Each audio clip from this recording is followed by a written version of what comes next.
10वीं कक्षा में सबका स्वागत है।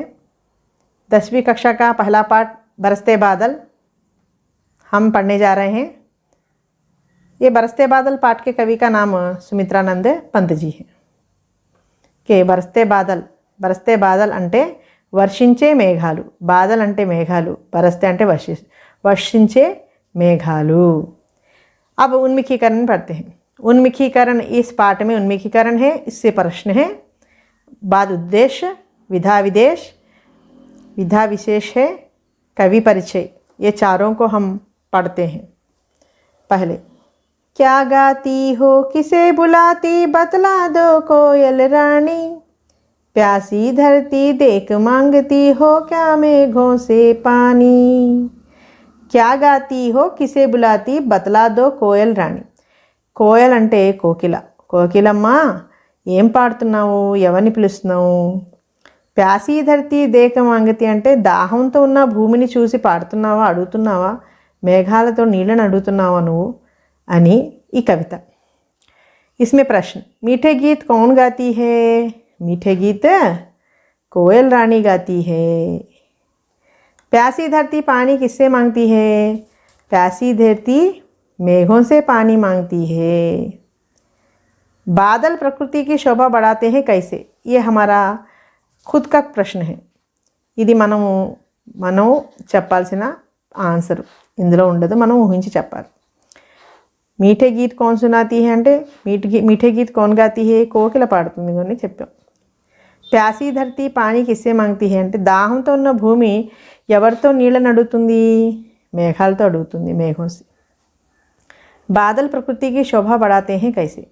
బాదల్ అంటే క్లౌడ్స్, మేఘాలు, ప్రకృతి అంటే నేచర్, ప్రకృతి తెలుసు కదా మనకి, ప్రకృతి దాని అందాన్ని ఎలా పెంచుతాయంటే, బాదల్ అంటే నల్లగా ఉన్న మబ్బులు అందాన్ని రాత్రిలా అనుభవాన్ని కలిగిస్తూ దాని మధ్యలోంచి మెరుస్తున్న మెరుపులతోటి చాలా అందాన్ని, ఆనందాన్ని కలిగిస్తాయి।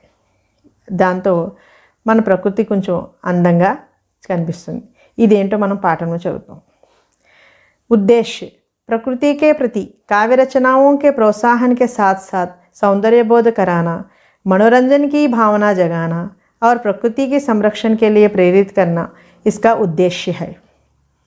प्रकृति के प्रति काव्य रचनाओं के प्रोत्साहन के साथ అంటే ప్రకృతి యందు కవితలు రాయడంలో, కావ్యాలు రచించడంలో ప్రోత్సహిస్తూ, ఎవరిని, స్టూడెంట్స్ని, విద్యార్థులను ప్రోత్సహిస్తూ, ఇస్కే సాత్ సాత్ దాంతో పాటుగా సౌందర్య బోధ కరాన అందంగా బోధించడం కూడా, మనోరంజన్కి భావన జగాన, మనోరంజన్ అంటే మనసుని ఆనందపరుస్తూ అంటే ఎంటర్టైన్మెంట్ చేస్తూ, దాని భావన అంటే అదే ఫీలింగ్ని మనలో ఉదయించేటట్టు చేయడం, మేల్కొల్పడం। और ప్రకృతి సంరక్షణకే లియే ప్రేరిత్ కన్నా, దీనితో పాటుగా ప్రకృతిని సంరక్షించుకోవడానికి ప్రేరేపించడం ఇస్కా ఉద్దేశ్య హై। దీని ఉద్దేశం ఏంటంటే ఈ పిల్లలను, స్టూడెంట్స్ని కావ్యరచన చేయడంలో ప్రోత్సహిస్తూ వాటిని సౌందర్యంగా బోధించడం, తర్వాత వాళ్ళకి మనసుకు రంజింపజేయడం అనే భావనని మేల్కొల్పడం, తర్వాత దాంతోపాటు ప్రకృతిని ఎలా సంరక్షించుకోవాలో ప్రేరేపించడమే ఈ పాఠ్య ఉద్దేశము। విధా విశేష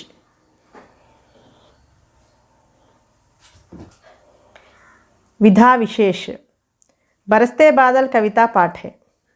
कविता भावनाओं को उदात्त बनाने के साथ साथ सौंदर्यबोध को भी सजाती संवारती है। प्रस्तुत कविता नाद ध्वनि के साथ गेय योग्य है। इसमें अनुप्रास का सुंदर प्रयोग है। अब देखो, बरसते बादल कविता पाठ है। बरसते बादल कविता पाठम अंडी, काव्यरचन अंडी, कविता भावनाओं को उदात्त बनाने के साथ साथ కవిత రచించాలనే భావనలను, ఫీలింగ్స్ని గొప్పగా చేస్తూ దానితో పాటుగా సౌందర్యంగా బోధించడం, దాని తర్వాత దాన్ని అందంగా తీర్చిదిద్దడమే దీని ఉద్దేశం। ప్రస్తుత కవిత, ఈ కవిత నాద్ అంటే ధ్వని, అంటే పాడడానికి ట్యూనింగ్తో పాడొచ్చు అనమాట, అంటే రాగంతో పాడుటకు యోగ్యమైనది। ఇస్మే అంటే ఇందులో అనుప్రాసక సుందర ప్రయోగ అలంకారాన్ని వాడారు, అనుప్రాస అలంకారాన్ని అందంగా ప్రయోగించారు। ఓకే, అంటే బరస్తే బాదల్ కవితా పాఠమైన ఇది దీంట్లో భావనలని ఫీలింగ్స్ ఉంటాయి కదా, ఈ భావనని ఉదాత్త బనాలికి ఇంకా గొప్పగా చేయడంతో పాటు దాంతోపాటుగా సౌందర్యంగా బోధించి అందంగా తీర్చిదిద్దారట. ఓకే, ప్రస్తుతం ఈ కవిత అట పాడటానికి యోగ్యమైనది, ధ్వనితో పాడడానికి యోగ్యమైనది. ఇస్మే అనుప్రాస్ కా సుందర ప్రయోగ హై. ఇందులో అనుప్రాస అందంగా ప్రయోగించారు. ఇప్పుడు కవి పరిచయ పढ़ते हैं. प्रकृति के बेजोड़ कवि माने जाने वाले सुमित्रानंदन पंत का जन्म 20 मई सन 1900 में अल्मोड़ा जिले के कौसानी गांव में हुआ. 7 वर्ष की उम्र में ही स्कूल में काव्य पाठ के लिए पुरस्कृत किए गए थे. साहित्य लेखन के लिए इन्हें साहित्य अकादमी, सोवियत रूस और चिदम्बरा काव्य के लिए ज्ञानपीठ पुरस्कार दिया गया. इनकी प्रमुख रचनाएं हैं वीणा, ग्रंथि, पल्लव, गुंजन, युगांत, ग्राम्या, स्वर्णकिरण, कला और बूढ़ा चांद तथा चिदम्बरा आदि.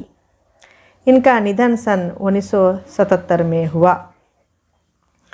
कवि परिचय.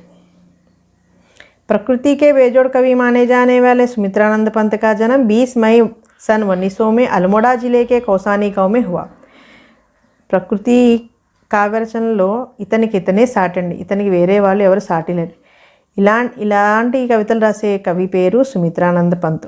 అంటే సుమిత్రానంద్కి ఎవరు ప్రకృతి రచనలో సాటి ఎవరు లేరనమాట.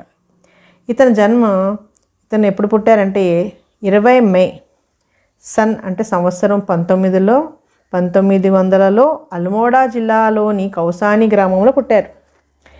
7 वर्ष की उम्र में ही 7 సంవత్సరాల వయసులో ఇతనికి స్కూల్లో ఏమైందంటే కావ్యపాఠ రాసినందుకు కావ్యపాఠకే లియే పురస్కృత్ కియే గए. పురస్కారం వచ్చిందట కావ్యరచన చేసినందుకు. సాహిత్య లేఖన్కే లియే సాహిత్య రచన కోసం ఇతనికి సాహిత్య అకాడమీ, సోవియత్ రూస్ మరియు చిదంబరా కావ్యకే లియే చిదంబరా రాసినందుకు చిదంబరా అనే కావ్యరచనకు జ్ఞానపీఠ పురస్కారం ఇవ్వబడింది.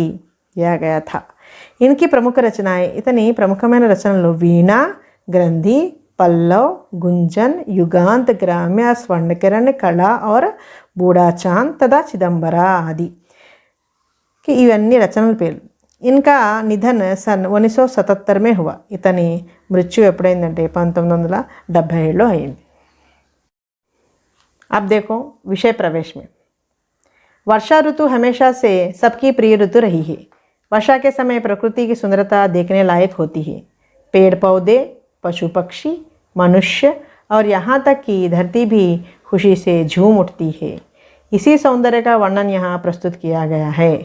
విషయం ఏంటంటే ఇందులో ఉన్నది వర్షా ఋతువు అంట హమేషాసే సబ్కి ప్రియ ఋతు రహీ హై. అందరికీ ఎప్పటి నుంచో అందరికీ ప్రియమైన ఋతువు. వర్షాకే సమయ వర్షం వచ్చేటప్పుడు ప్రకృతికి సుందరత దేఖనే లాయక్ హోతీ హై. వర్షం వచ్చినప్పుడు అంట ప్రకృతి చూడదగ్గగా అందంగా కనిపిస్తుంది. పేడ్ పౌదే మొక్కలు, చెట్లు మొక్కలు, పశుపక్షి పశువులు పక్షులు, మనుషులు కూడా, ఔర్ యహా తక్కి దాంతో పాటుగా భూమి కూడా ఖుషీసే ఝూముట్తీ హే. ఓకే, చెట్లు మొక్కలు, పశుపక్షులు, మనుషులు మరియు భూమి కూడా ఊగిసలాడుతుంది, ఆనందంతో నాట్యమాడుతుంది. ఇసీ సౌందర్యక వర్ణన దీనినే అందంగా వర్ణిస్తూ ఇక్కడ ప్రస్తుతం చేయబడింది, ఇక్కడ మనకు ఇవ్వబడింది. यहाँ पे देखो क्या है. झम झम झम झम मेघ बरसते हैं सावन के, छम छम छम गिरती बूंदे तरुओं से छनके, चम चम चम बिजली चमक रही रे उर में घन के, थम थम दिन के तम में सपने जगते मन के. झम झम झम झम మేఘ బరస్తే హే సావన్ కే. మేఘ అంటే మేఘాలు, బరస్తే అంటే వర్షిస్తున్నాయి. ఎలా వర్షిస్తున్నాయట? ఝమ్ ఝమ్ ఝమ్ ఝమ్ అనుప్రాస అలంకారం అంటే ఇది రిపీటెడ్ వస్తుంటాయి శబ్దాలు. ఝమ్ ఝమ్ అంటూ మేఘాలు వర్షిస్తున్నాయి. ఎలాంటి మేఘాలండి? సావన్కే అన్నాడు. సావన్ అంటే శ్రావణ మాసంలో వచ్చే మేఘాలు. ఓకే, హిందూ క్యాలెండర్లో 5వ మాసాన్ని శ్రావణ మాసం అంటారు, హిందీలో సావన్. ఓకే, ఎలా వర్షిస్తున్నాయట? ఝమ్ ఝమ్ ఝమ్ ఝమ్ అని మేఘాలు వర్షిస్తున్నాయి సావన రాసంలో. छम छम गिरती, छम छम छम गिरती बूंदे तरुओं से छनके. छम छम छम అని సౌండ్తోనట గిరితే బూందే. బూందే మానే బహువచన में दिए. బూందే అంటే బూంద్ అంటే డ్రాప్, బూందే బహువచన్, డ్రాప్స్ పడుతున్నాయి. గిరితీ హే బూందే. అలాగా ఛమ్ ఛమ్ ఛమ్ ఛమ్ అనే డ్రాప్స్ తరువోసే ఛనకే, చెట్ల నుండి జల్లెడ పడుతున్నట్టుగా జారుతున్నాయి. ఓకే. చంచం బిజిలీ చమక్ రహీ రే. బిజిలీ అంటే థండర్స్, మెరుపులు, ఉరుములు ఎలా మెరుస్తున్నాయి అంటే చంచం అని మెరుస్తూ, చమక్ రహీ రే ఉరుమే ఘన్కే. ఉరు అంటే మనసులో, ఎవరి యొక్క మబ్బుల మనసులో అంటే మబ్బుల మధ్యలోంచి మెరుస్తున్నాయి. ఉరుక అర్ధ heart, Hriday. Thumb thumb దిన్కే తమ్మే సప్నే జగతే మన్కే. Thumb thumb అంటే చల్లగా, థమ్ థమ్ అని ప్రశాంతంగా. దిన్కే తమ్మే. దిన్ అంటే నల్లటి మబ్బుల్లో పట్టపగలే చీకటి వస్తుంది, చీకటిగా ఉంటుంది కదా. మబ్బులు, దట్టమైన మబ్బులు వచ్చినప్పుడు చీకటిగా అనిపిస్తుంది. ఆ పట్టపగలు నా చీకటిలోనట మనసులో సపనే జగతే అన్నాడు. సపనే అంటే ఎన్నో కళలు మనకు వస్తుంటాయి, అంటే మంచి మంచి కోరికలు గల కళలు కలుగుతాయి. ఓకే, దీని అర్థం ఇదండి. రెండవ కవిత చూద్దాం. दादू टट्टर करते झिल्ली बस्ती झंझन, म्याऊं म्याऊं रे मोर पियूं पियूं चातक के गण, उड़ते सोन बालक आद सुख से करे क्रंदन, घुमड़ घुमड़ गिर मेघ गगन में भरते गर्जन. दादुर, दादुर माने मेंढक, ఫ్రాగ్. మెండక్ ఫ్రాగ్ సౌండ్ ఎలా ఉందంటే టర్టర్ అంటే కప్ప, టర్టర్ అని సౌండ్ చేస్తున్నాడు. కర్తే ఝిల్లీ బస్తీ ఝంఝన్. ఝిల్లీ అంటే ఇక్కడ కీచురాళ్ళు. వర్షం వచ్చినప్పుడు చూడండి కీచురాళ్ళు కనిపిస్తుంటాయి, మిడతల్లా ఉంటాయి. అవి సౌండ్ చేస్తున్నాడు ఝన్ ఝన్ అని. మ్యావ్ మ్యావ్ రే మోర్. మోర్ ఎలా ఉంటుందంటే, మోర్ అంటే పీకాక్, మ్యావ్ మ్యావ్ రే అంటుందంట. పియూ పియూ చాతక్కే గణ్. పియూ పియూ సౌండ్ చాతక పక్షి చేస్తుంది. చాతక పక్షి గణ్ అని, గణ్ అంటే గ్రూప్ ఆఫ్, అంటే పక్షుల సముదాయం. ఎలా పాడుతున్నాయట, పియూ పియూ అంటుంది. ఉడితే సోన బాలక్. ఉడితే సోన బాలక్ ఆద సుఖసే కరే క్రందన్. ఉడితే అంటే ఎగురుతున్న, సోన బాలక్ అంటే నీటి జలపక్షులను ఉంటాయి. అవి ఏం చేస్తున్నాయట, ఆర్ధ సుఖసే ఆర్ధిస్తున్నాయట, సుఖంగా ఆనందంతో ఏడుస్తున్నాయట. క్రందన్ ఆనంద భాష్పాలు విడుస్తున్నాయి. అవి ఎగురుతూ జలపక్షులు ఏం చేస్తున్నాయట, ఆనందంతో క్రందన చేస్తున్నాయి. ఘుమడు ఘుమడు గిరి మేఘ గగనమే భరతే గర్జన్. గర్జన్ అంటే గర్జించడం. ఆకాశంలో అట మబ్బులు గర్జనను నింపుకుంటున్నాయట. ఎలాగా, ఘుమడు ఘుమడు గిరి మేఘ గగనమే అంటే ఘుముడు ఘుముడు అంటూ సర్కిల్గా అన్నీ దగ్గరగా గుమిగూడుతున్నాయట. అవి మబ్బులు అలా దగ్గరకు వచ్చి గర్జిస్తున్నాయి, సౌండ్ చేస్తున్నాయి అని అర్థం. ఓకే, तीसरा वाला देखो. रिम झिम क्या कुछ कहते बूंदों के स्वर, रोम सिहर उठते छूते वे भीतर अंतर, धाराओं पर धाराएं झरती धरती पर, रज के कण कण में तृण तृण को पुलकावली थर. रिम झिम क्या कुछ कहते बूंदों के स्वर. बूंद అంటే డ్రాప్స్. వీటి యొక్క స్వరం, ధ్వని ఎలా ఉందంట, రిమ్ ఝిమ్ అంటున్నాయి. ఏమంటున్నాయి, క్యా కుచ్ కహతే హే, ఏమేమంటున్నాయి అంటే ఇక మనకి ఏమంటున్నాయి అని ఆగి, రోమ సిహరు ఉడితే చూతేవే భీ అంటారు. ఇవి రిమ్ ఝిమ్ అంటున్నప్పుడు రోమాలు, మనకున్న చేతి మీద ఉన్న చిన్న కేశాలు ఉంటాయి కదా, వెంట్రుకలు ఉంటాయి చిన్ని, వాటిని నిక్క పొడుచుకుంటున్నాయట. చూతేవే భీతనంత సిహర్ ఉటతే హే. కే చేతి మీద ఉన్న రోమాలు కానీ మనకు శరీరం పైన ఉన్నవి నిక్కు పొడుచుకుంటాయి చలికి.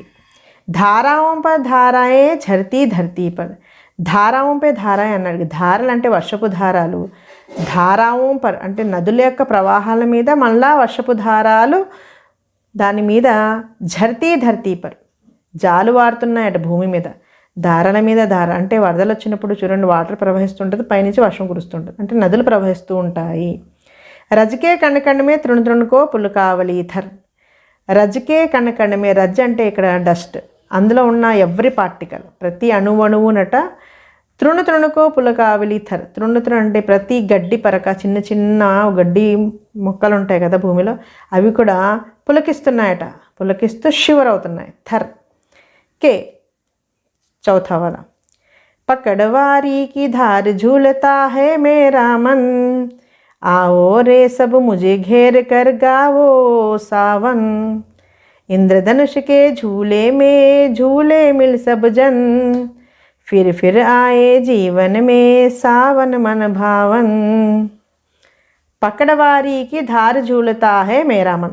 पकड़वारी के, వారి అంటే ఇక్కడ పానీ, పానీ అంటే వాటర్, నీటి యొక్క ధారల్ని పట్టుకొని ఝూలతా హే మేరా మన్, వాటర్ యొక్క ధారలు పడుతుంటాయి, వర్షపు నీటి యొక్క ధారలు వస్తుంటాయి కదా, వాటిని పట్టుకుని నా మనసు ఊగుతుంది. ఆవోరే సబ్ ముझे घेर कर गावो सावन, రండి అందరూ నన్ను చుట్టుముట్టండి, ఘేరలు అంటే సర్కిల్ చేయడం, అందరూ రండి రౌండప్ చేసి పాడండి, గావో సావన్ శ్రావణ మాస గీతాలు పాడండి.